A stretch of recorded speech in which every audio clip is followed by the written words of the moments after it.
ರಾಮ ಮಂದಿರ ಉದ್ಘಾಟನೆಗೆ ರಿಷಬ್ ಶೆಟ್ಟಿಗೆ ಆಹ್ವಾನ. Pan India star Rishab Shetty ಅವರ ಅಸಲಿ ಸ್ಟೋರಿ. ನಮಸ್ತೆ, ಕರ್ನಾಟಕ ಟಿವಿಗೆ ಸ್ವಾಗತ. ನಾನು ಕಾವ್ಯ ಹೆಗಡೆ. ರಿಷಬ್ ಶೆಟ್ಟಿ ಅವರು ಕಾಂತಾರ ಸಿನಿಮಾದ ಸಕ್ಸಸ್ ಮೂಲಕ ಪ್ಯಾನ್ ಇಂಡಿಯಾ ಸ್ಟಾರ್ ಆಗಿ ಮಿಂಚುತ್ತಿದ್ದಾರೆ. ಇವರು ದೇವರಲ್ಲಿನ ಭಕ್ತಿ ಮತ್ತೆ ಗೌರವಗಳು ಎದ್ದು ಕಾಣ್ತಾ ಇದೆ. ದೇವರ ಮೇಲೆ ಭಕ್ತಿ ಮತ್ತು ಗೌರವಗಳನ್ನ ಇಟ್ಟುಕೊಂಡು ಇವರು ಮನೆ ಮಾತಾಗಿದ್ದಾರೆ. ಇವರನ್ನ ರಾಮ ಮಂದಿರ ಉದ್ಘಾಟನೆಗಾಗಿ ಆಹ್ವಾನ ಪತ್ರಿಕೆ ಬಂದಿದೆ. ರಾಮ ಮಂದಿರ ಉದ್ಘಾಟನೆಗೋಸ್ಕರ ರಿಷಬ್ ಶೆಟ್ಟಿ ಅವರನ್ನ ಆಹ್ವಾನಿಸಲಾಗಿದೆ ಅನ್ನೋ ಸುದ್ದಿಗಳು ಕೇಳಿ ಬರ್ತಾ ಇತ್ತು. ಹಾಗೆ ರಿಷಬ್ ಶೆಟ್ಟಿ ಅವರು ಕೂಡ ಇದೇನು ಸಾಧನೆ ಮಾಡಿದಾರಲ್ವಾ, ಅದರ ಹಿಂದೆ ರೋಚಕ ಸತ್ಯಗಳು ಇದೆ.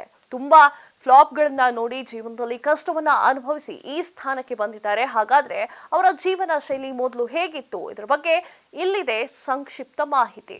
ರಿಷಬ್ ಶೆಟ್ಟಿ ಅವರ ಆರಂಭಿಕ ಜೀವನ.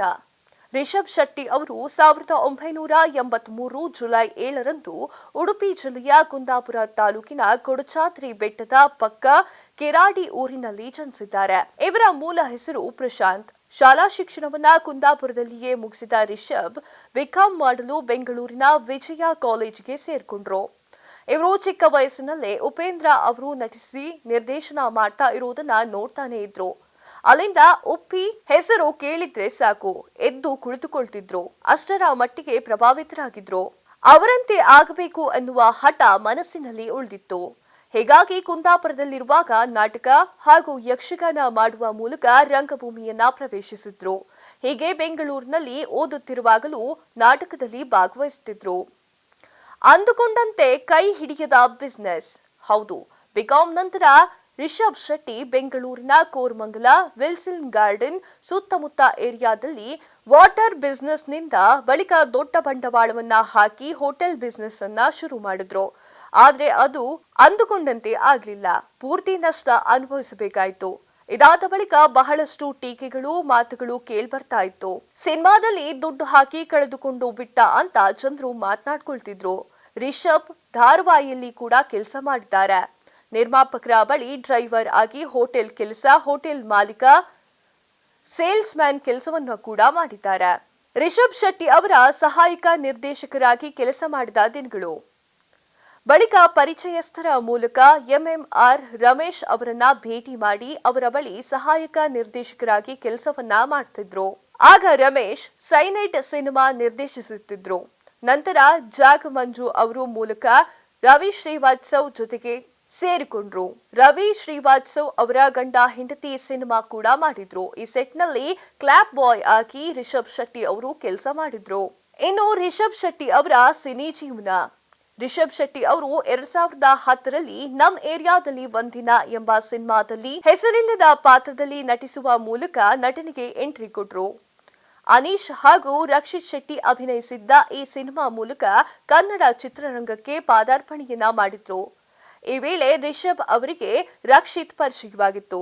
ನಂತರ ರಕ್ಷಿತ್ ಶೆಟ್ಟಿ ಅಭಿನಯದ ತುಘಲಕ್ ಸಿನಿಮಾದಲ್ಲೂ ರಿಷಬ್ ಹೆಸರಿಲ್ಲದ ಪಾತ್ರವನ್ನ ನಿಭಾಯಿಸಿದ್ರು. ಸಿನಿಮಾ ಚಿತ್ರೀಕರಣದ ವೇಳೆ ಇವರಿಬ್ಬರ ನಡುವೆ ಸ್ನೇಹವಾಯಿತು. ಅದಾದ ಬಳಿಕ ಲೂಸಿಯಾ ಸಿನಿಮಾದಲ್ಲಿ ಸಣ್ಣ ಪೊಲೀಸ್ ಅಧಿಕಾರಿಯ ಪಾತ್ರವನ್ನ ಕೂಡ ನಿರ್ವಹಿಸಿದ್ರು. 2014ರಲ್ಲಿ ರಕ್ಷಿತ್ ಶೆಟ್ಟಿ ನಿರ್ದೇಶನದ ಉಳಿದವರು ಕಂಡಂತೆ ಸಿನಿಮಾದಲ್ಲಿ ರಿಷಬ್ ಶೆಟ್ಟಿ ರಘು ಎಂಬ ಪ್ರಮುಖ ಪಾತ್ರದಲ್ಲಿ ನಟಿಸಿದ್ರು. ಇನ್ನು ರಿಷಬ್ ಶೆಟ್ಟಿ ಅವರ ನಿರ್ದೇಶನ. 2016ರಲ್ಲಿ ರಿಕ್ಕಿ ಸಿನಿಮಾದಿಂದ ಸಿನಿಮಾ ನಿರ್ದೇಶನಕ್ಕೆ ಇಳಿದ ರಿಷಬ್ ಶೆಟ್ಟಿ ಅದೇ ವರ್ಷ ಕಿರಿಕ್ ಪಾರ್ಟಿ ಎಂಬ ಸೂಪರ್ ಹಿಟ್ ಚಿತ್ರವನ್ನ ಕೊಟ್ರು. ನಂತರದ ಸರ್ಕಾರಿ ಹಿರಿಯ ಪ್ರಾಥಮಿಕ ಶಾಲೆ ಕಾಸರಗೋಡು ಸಿನಿಮಾವನ್ನ ನಿರ್ದೇಶನ ಮಾಡಿದ್ರು.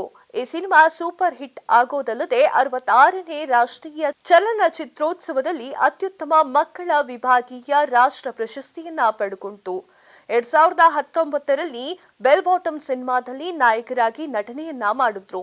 ಈ ಸಿನಿಮಾ ಪ್ರೇಕ್ಷಕರಿಂದ ಮೆಚ್ಚುಗೆ ಪಡೆಯಿತು. ನಂತರ 2021ರಲ್ಲಿ ಗರುಡ ಗಮನ ವೃಷಭ ವಾಹನ ಸಿನಿಮಾದಲ್ಲಿ ಅಭಿನಯ ಮಾಡಿದ್ರು. ಮತ್ತೆ Rishab Shetty pan India star ಆಗಿದ್ದು ಹೇಗೆ?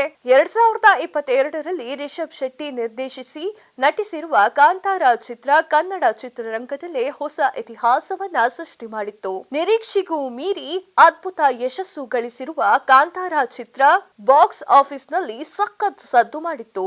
ಮೊದಲಿಗೆ ಕನ್ನಡದಲ್ಲಿ ಬಿಡುಗಡೆಯಾದ ಕಾಂತಾರ ಚಿತ್ರವನ್ನ ಕನ್ನಡ ಭಾಷೆಯಲ್ಲಿಯೇ ವೀಕ್ಷಿಸಿದ ಬೇರೆ ರಾಜ್ಯಗಳ ಸಿನಿ ಪ್ರೇಮಿಗಳು ಚಿತ್ರವನ್ನ ತಮ್ಮ ಭಾಷೆಗೂ ಸಹ ಡಬ್ ಮಾಡಿ ಅಲ್ಲಿಯ ಸಿನಿ ರಸಿಕರು ಒಂದೊಳ್ಳೆ ಚಿತ್ರವನ್ನ ವೀಕ್ಷಿಸಲಿ ಎಂದು ಬೇಡಿಕೆಯನ್ನ ಇಟ್ರು.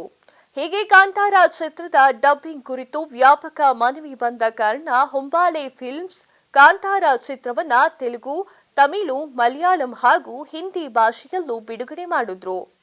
ಕಾಂತಾರ ಸಿನಿಮಾ ನೋಡಿದ ಪ್ರತಿಯೊಬ್ಬರೂ ಚಿತ್ರದ ಬಗ್ಗೆ ಅತ್ಯುತ್ತಮ ಪ್ರಕ್ರಿಯೆಯನ್ನ ನೀಡಿದ್ರು. ಅದರಲ್ಲೂ ಸಿನಿಮಾಗಾಗಿ ಆಯ್ಕೆ ಮಾಡಿಕೊಂಡ ಕತೆ, ಅದನ್ನ ಪ್ರೆಸೆಂಟ್ ಮಾಡಿದ ರೀತಿ, ಕಲಾವಿದರ ಅಭಿನಯ, ಹಿನ್ನೆಲೆ ಸಂಗೀತ, ರಿಷಬ್ ಶೆಟ್ಟಿ ಅವರ ನಟನೆ ಎಲ್ಲವನ್ನ ಕೊಂಡಾಡಿದ್ರು. ಕಾಂತಾರ ಚಿತ್ರದಿಂದ ರಿಷಬ್ ಶೆಟ್ಟಿ ರಾತ್ರೋರಾತ್ರಿ ನ್ಯಾಷನಲ್ ಸ್ಟಾರ್ ಪಟ್ಟಕ್ಕೆ ಏರಿಬಿಟ್ರು. 16 ಕೋಟಿ ರೂಪಾಯಿ ವೆಚ್ಚದಲ್ಲಿ ನಿರ್ಮಾಣವಾದ ಈ ಸಿನಿಮಾ 400 ಕೋಟಿಗೂ ಅಧಿಕ ಗಳಿಸುವ ಮೂಲಕ ದಾಖಲೆ ಬರೆದಿತ್ತು. ರಾಮ ಮಂದಿರ ಉದ್ಘಾಟನೆಗೆ ರಿಷಬ್ ಶೆಟ್ಟಿಗೆ ಆಹ್ವಾನ ನೀಡಲಾಗಿದೆ. ಕಾಂತಾರ ಸಿನಿಮಾದ ಬಳಿಕ ಫ್ಯಾನ್ ಇಂಡಿಯಾ ಸ್ಟಾರ್ ಆಗಿ ಮಿಂಚುತ್ತಿರುವ ರಿಷಬ್ ಶೆಟ್ಟಿ ಅವರನ್ನ ರಾಮ ಮಂದಿರ ಉದ್ಘಾಟನೆಗೆ ಆಹ್ವಾನಿಸಿದ್ದಾರೆ ಎಂದು ಹೇಳಲಾಗ್ತಾ ಇದೆ. ಜಾಗತಿಕ ಮಟ್ಟದಲ್ಲಿ ರಿಷಬ್ ಗುರುತಿಸಿಕೊಂಡಿದ್ದಾರೆ. ಕಾಂತಾರ ಸಿನಿಮಾದ ಬಳಿಕ ಹಲವಾರು ಪ್ರಶಸ್ತಿಗಳನ್ನ ಮುಡಿಗೇರಿಸಿಕೊಂಡಿರುವ ರಿಷಬ್ ಫ್ಯಾನ್ ಇಂಡಿಯಾ ಸ್ಟಾರ್ ಆಗಿ ಮಿಂಚಿದ್ದಾರೆ. ಕನ್ನಡದ ಹೆಮ್ಮೆಯ ನಟ ರಿಷಬ್ ಶೆಟ್ಟಿ ಅವರನ್ನ ರಾಮ ಮಂದಿರ ಉದ್ಘಾಟನೆ ಕಾರ್ಯಕ್ರಮಕ್ಕೆ ಆಹ್ವಾನಿಸಿದ ವಿಷಯ ಕೇಳಿ ಅಭಿಮಾನಿಗಳು ಕೂಡ ಫುಲ್ ಖುಷ್ ಆಗಿದ್ದಾರೆ. ಇದಿಷ್ಟು ಈ ಹೊತ್ತಿನ ಸುದ್ದಿ. ಮತ್ತಷ್ಟು ಸುದ್ದಿಗಳಿಗಾಗಿ ನೋಡ್ತಾ ಇರಿ ಕರ್ನಾಟಕ ಟಿವಿ. ಇದು ಕನ್ನಡಿಗರ ಧ್ವನಿ. ಈ ಭೂಮಿ ಮೇಲೆ ತಾನಷ್ಟೇ ಉದ್ಧಾರ ಆದ್ರೆ ಸಾಕು, ಬೇರೆಯವ್ರನ್ನ ಬೆಳೆಸೋ ಉಸಾಬರಿ ನಮ್ಗ್ಯಾಕೆ ಅನ್ನೋರ್ ಸಂಖ್ಯೆನೇ ಜಾಸ್ತಿ. ಆದ್ರೆ ಕೆಲವರು ಮಾತ್ರ ತಾನು ಬೆಳೆಯೋದ್ರ ಜೊತೆಗೆ ತನ್ನವರನ್ನು ಕೂಡ ಬೆಳೆಸ್ತಾರೆ. ತಮಗಿಂತ ಎತ್ತರಕ್ಕೆ ಬೆಳೆಯೋಕೆ ಬೆಳಕಾಗ್ತಾರೆ. ಸಾಧಿಸುವ ಗುರಿ ಇದ್ದವ್ರಿಗೆ ದಾರಿದೀಪ ಆಗ್ತಾರೆ. ಇದೀಗ ನಾನು ಇತರರ ಭವಿಷ್ಯಕ್ಕೆ ಬೆಳಕಾಗುವವರ ಸಂದರ್ಶನ ಮಾಡಲು ಹೊರಟಿದ್ದಾನೆ. ಮಿಸ್ ಮಾಡದೆ ನೋಡಿ ಕರ್ನಾಟಕ ಟಿವಿ ದಾರಿದೀಪ.